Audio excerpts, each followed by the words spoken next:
Okay, tonight is the 24th of August 2011, and this is the fifth night we are speaking on the Sutta Nipata. Tonight we come to chapter 4, Khuddaka Vaga, the chapter of the eights. There are certain sections from this chapter which are quoted in other Nikayas, like Samyutta Nikaya. So we can say that this is probably one of the oldest suttas. The first sutta is Kama Sutta. If he who desires sensual pleasures is successful, he will certainly be gratified, having obtained what a mortal wishes for. But if those sensual pleasures are denied to the person who desires and wishes for them, he will suffer as one pierced with darts. He who avoids sensual pleasures, as he would avoid crushing the head of a snake with his foot, such a one, being thoughtful, will conquer this desire.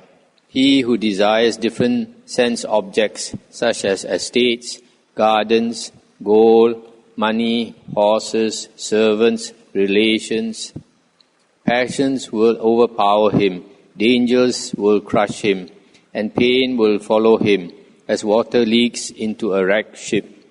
Therefore, let one always be thoughtful and avoid sensual pleasures. Having abandoned them, let him cross the flood of defilements, and like bailing out a damaged ship, go to the further shore. So here is warning us about sensual pleasures, sight, sound, smell, taste, and touch, and even thoughts. There are certain similes given in the, I think we saw in the Majjhima Nikaya last year. One of them is like if a crow picks up a piece of meat and he flies away hoping to eat that meat, other birds will go after him and peck him and try to snatch the meat from him, and if he does not let go of that meat, he'll be bitten and pecked at by the eagle and other birds. So in the same way, when we enjoy sensual pleasures, there's always the danger. Other people also want to enjoy, so they'll fight with us for it and all this. So it's just like it's always dangerous. Just like you try to crush the head of a snake with your foot, you might get bitten by the snake and die. Now the second sutta, 4.2, Khuddaka Sutta. That man who is greatly attached to the cave of the body and sunk in delusion, such a one is far from detachment. Sensual pleasures are not easy to abandon in the world. Those who are bound to worldly pleasures, conditioned by craving, are difficult to liberate. They cannot be liberated by others. Perceiving their past and future indulgence, they hanker after sensuality. Stop here for a moment. Because of past enjoyment, the memory always comes up, how pleasant it was. So we want to enjoy it, we crave for it. And we have fantasies that in the future, this indulgence it will be even more satisfying. So we hanker after sensuality. Those who are greedy, stingy, engage in and are infatuated by sensual pleasures, who are led to a miserable state, will wail, what will happen to us after death? Therefore, a person should train himself in the immediate present. If he knows that the world is wicked, he should not take the wicked way. Life is short, say the wise. I observe these trembling beings of the world, given to desire for various states of becoming. They are wrecked, who cringe at death, not being free from craving for repeated birth. Look at those who struggle after their petty ambitions, like fish in a stream that is fast drying up. Seeing this, let one fare unselfish in this life, while ceasing to worry about various states of becoming. Overcoming desire alike for sensory enjoyment and their causes, comprehending sense impressions, not hankering after enjoyments, and not doing what is against one's conscience. The wise one does not get attached to what he sees or hears. Having realized the nature of ideas or perceptions, the sage is not attached to worldly objects. Having pulled out the dart of passion and faring heedfully, he does not crave for this world or the next. If we want something, we are always trembling with fear that we might lose it or we might not get it. The next Sutta 4.3, Khuddaka Sutta. Some people speak with malicious intentions and others with the conviction that they are right. But the sage does not enter into any controversy that has arisen. Therefore, the sage is free from all mental obstruction. The person who is led by his impelling desire and continues according to his inclination finds it difficult to give up those views he adheres to. Coming to conclusions of his own, he speaks in accordance with his knowledge. If a person, without being asked, praises his own virtue and practices to others, or talks of himself, the good say he is ignoble. The calm, disciplined one who abstains from praising himself or his virtues, declaring, "So I am," the good call him a noble. In him there is no arrogance concerning the world. He whose views are mentally constructed, causally formed, highly esteemed but not pure, views in which he sees personal advantage, will experience a calm which is unstable. It is hard to go beyond preconceived ideas reached by passing judgment regarding doctrines. Therefore, with regard to these views, he rejects one and grasps another. For the person with spiritual excellence, nowhere in the world does he have any mentally constructed view about various spheres of becoming. As he has eradicated delusion and deceit, in what manner can he be reckoned? He cannot be reckoned in any manner whatsoever. He who is attached enters into debate about doctrines. By what and how can an unattached person be characterized? He has nothing to grasp or reject. He has purified all views here itself. So the person who is liberated is free from views. Views only lead to arguments. 4.4 Khuddaka Sutta. I see what is pure, noble, and healthy. A person's purification emerges from what he has seen. Thus, holding this opinion and having seen this view to be the best, he considers knowledge to lead to purity. If a man's purity comes from what is seen by him, or if by this knowledge he can be freed of sorrow, then something other than the noble path makes the person with grasping a pure one. This view itself reveals the nature of this person. No Brahmana or holy man claims purity from an external source, such as what is seen, heard, or cognized, or from rules or rituals. Unsullied by both merit and demerit, he has discarded the ego. He does not commit here any action productive of free becoming. Results.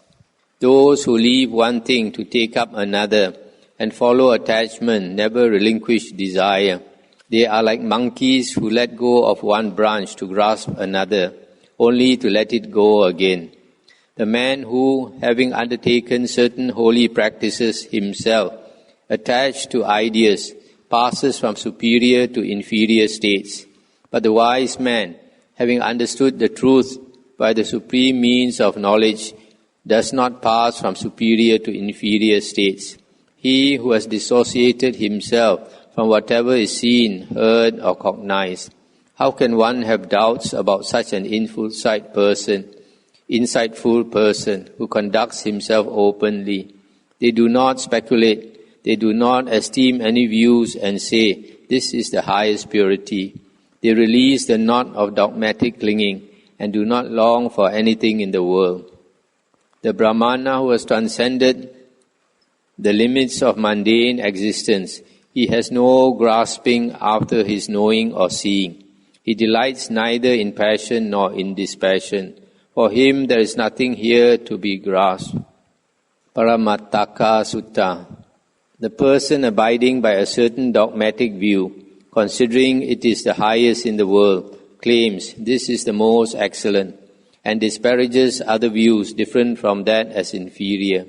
As a result, he is not free from disputes. When he sees personal advantages from the things that he has seen, heard or cognized, or from rules or rituals, he clings passionately to that alone and sees everything else as inferior. The experts say that it is a bond to depend on what one associates with and to see everything else as inferior. Therefore, the disciplined one should not trust in things seen, heard or felt, or in rules and rituals. A disciplined man does not engender dogmatic views because of knowledge or rules and rituals. Therefore, he does not consider himself superior, inferior or equal. The sage has abandoned the notion of self or ego and is free from clinging. He does not depend even on knowledge. He does not take sides in the midst of controversy. He has no dogmatic views. For him there is no desire to strive for this or that, in this world or the next. He has ceased to associate with dogmas, for he no longer requires the solace that dogmas offer. To the sage there is not the slightest prejudiced view with regard to things seen, heard or felt. How can anyone in the world characterize by thought such a pure one who does not dogmatically grasp any views? They neither form any particular dogma nor prefer anything. Dogmatic views are not esteemed by them. The Brahmana is not led by rules and rituals. Thus the steadfast one has gone to the further shore, never more to return. So basically also the same, no views by one who is enlightened. Jara Sutta. Short indeed is this life. 4.6. Short indeed is this life. One dies within 100 years. But if anyone survives longer than that, he surely dies of old age. People grieve for the things they are attached to as mine, but there is no enduring object of grasping. Comprehending this situation, the wise one should lead a homeless life. What one grasps thinking this is mine is left behind by death. Recognizing this fact, let not the wise one who follows the right path turn to acquisitiveness. The awakened one does not see what he has dreamt in sleep. The awakened person does not see what he has dreamt in sleep. Likewise, one does not see the beloved that has passed away and is dead. Seen and heard are those people whose particular names are mentioned, but only the name of a person remains when he has passed away. The selfish, greedy ones do not give up sorrow, lamentation and miserliness. Hence the sages, giving up objects of grasping, wander about. You can say with tranquility. For the disciplined one who leads a contemplative life and cultivates a mind of seclusion, it is to be expected that he will not continue in existence. The sage who is independent in all circumstances does not exhibit like or dislike. Sorrow and avarice do not cling to him as water does not stick to the lotus leaf. As a drop of water does not stick to a lotus leaf, or as a lotus flower is untainted by the water, so the sage does not cling to anything seen, heard or thought. The liberated one does not seek anything that is seen, heard or thought. He does not seek purity through anything else, for he has neither passion nor dispassion. If you want to stop me any time when I'm speaking, you can put up your hand. 4.7 Tissa Metya Sutta. Tissa Metya Asa. Tell me, gracious sir, the mishaps or harm for him who is given to sexual intercourse. By learning your admonition, we will train ourselves in seclusion. And the Buddha said, both learning and the practice of the teaching are lost to him who is given to sexual intercourse. He employs himself wrongly. This is what is ignoble in him. He who formerly fared alone, but is now given to sexual intercourse, they call that uncontrolled one a low and ordinary being, who is like a lurching chariot. What fame and renown he had before is lost to him. Having seen this, he should train to give up sexual intercourse. He who is overcome by imaginative thoughts broods thereon like a miserable fellow, and having heard the reproach of others, he becomes depressed. Tormented by the words of others, he injures his life by wrongdoing. He becomes attached and plunges into falsehood or lying. First they thought him a wise one when he took up the solitary life, but since he has given himself up to sexual intercourse, they call him a fool. Realizing this danger in the world from beginning to the end, the sage keeps strictly to his solitary life. He does not give himself up to sexual intercourse. Let him train in the solitary life, for that is the noble life. Because of that, he should not think himself the best. He truly is the person who is at the threshold of liberation. The tranquil and solitary sage remains free from sensual desires and has crossed the stream of such tendencies. He is indeed envied by those attached to carnal bonds. If a person has renounced as a monk and he breaks this precept of sexual intercourse, it's very dangerous. It's one of the major, the most heaviest offences among the precepts. Might even go to hell. 4.8 Pasura Sutta. They say that purity is theirs alone. They do not say that there is purity in the teachings of others. Whatever teachings they have devoted themselves to, they claim that as the most excellent, and thus separately hold diverse views. The debaters, having entered into the gathering, start disputes, calling each other fools. Since they are depending on certain teachers, they seek praise, calling themselves the experts. Engaged in disputations in the midst of a gathering, one becomes frustrated in one's quest for praise. In defeat, he becomes downcast, and seeking for flaws in others, becomes enraged by their criticism. When those who have tested his questions say that his talk is faulty, he laments, grieves and wails in his worthless disputes, saying, "They have defeated me."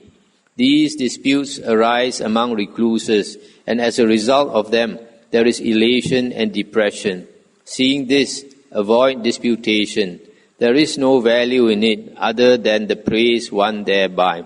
He who is praised in the midst of a gathering for having successfully defended his view will be thrilled with joy and be much elated in mind for having won his case. Elation itself is the ground of his downfall, for still he talks with pride and arrogance. Seeing this, one should not dispute, for the wise never say that purification is achieved thereby. Like the bold one, nourished by good food, he goes forth roaring, looking for a rival. Wherever there is such a rival, you may go there, but here there is nothing left which could provoke a fight. Those who have embraced a certain theory and argue over it, maintaining that that alone is the truth, you may talk with such people, but here there is no opponent to battle with you. Those who fare on without association, without countering one theory with another, what opponent would you obtain, O bold one, from them? For them there is nothing embraced as the highest. Speculating in your mind on different philosophical views, you have come reflecting on them, but you cannot go along together with the one who is purified. It's the end of the sutta.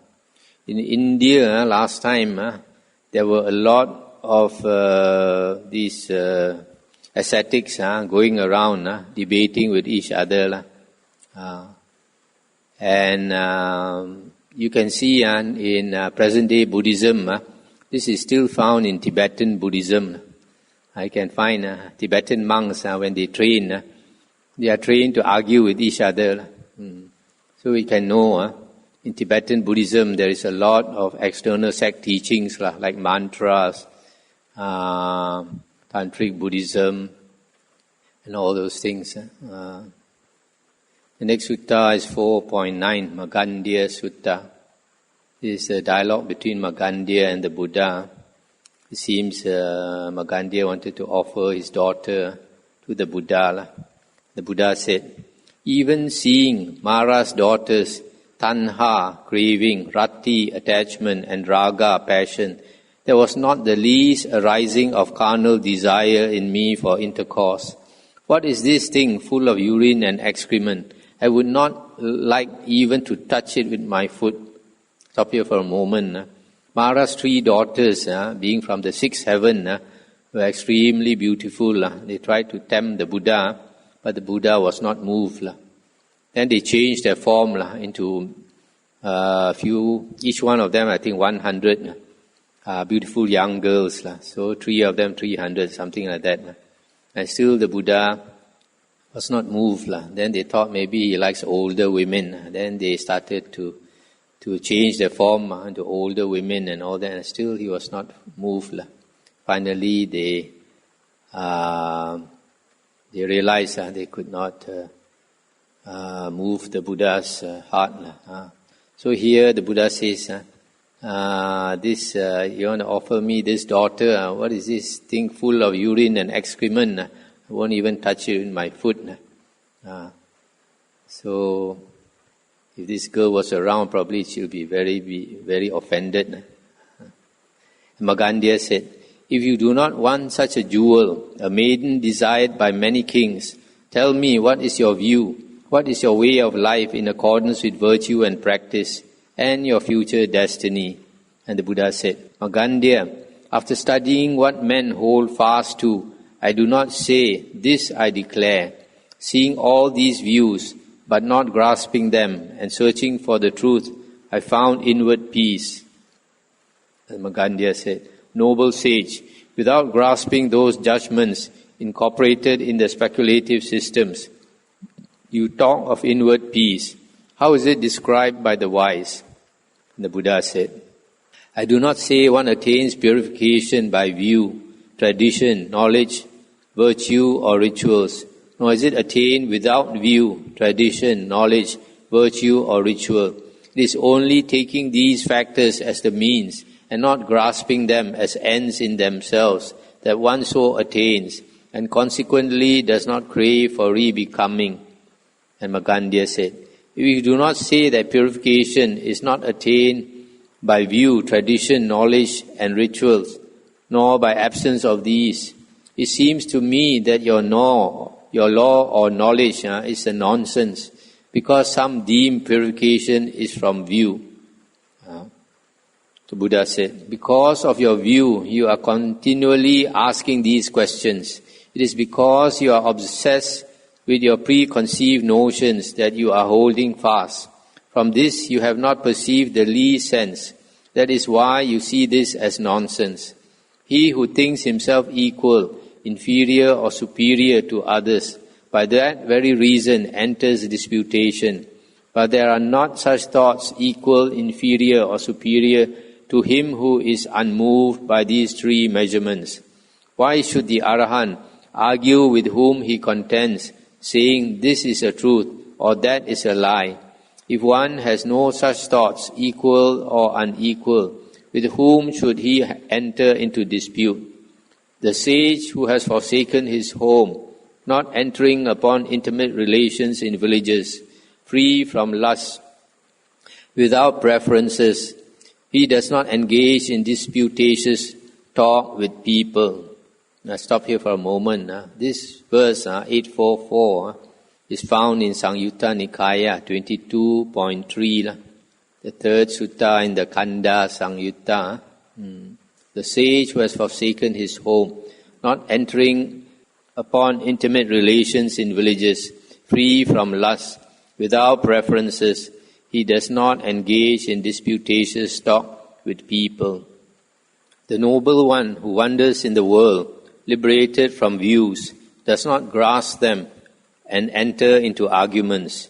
As the lotus rises on its thorny stalk, unsoiled by mud and water, so the sage, speaker of peace and free from desire, is unsoiled by the world and its carnal pleasures. That wise one does not become conceited through views or knowledge, for he is not attached to that sort. He is neither influenced by action nor by learning, being detached in every circumstance. There are no ties for him who is free from ideas. There are no delusions for him who is delivered by wisdom. Those who grasp ideas and views wander about, coming into conflict in the world. The next sutta, number 10, 4.10, Purabheda Sutta. Gautama, sir, a questioner said to the Buddha, I want to ask you about the perfect man. There are those people whom we call men who are calm. Can you tell me how they see things and how they behave?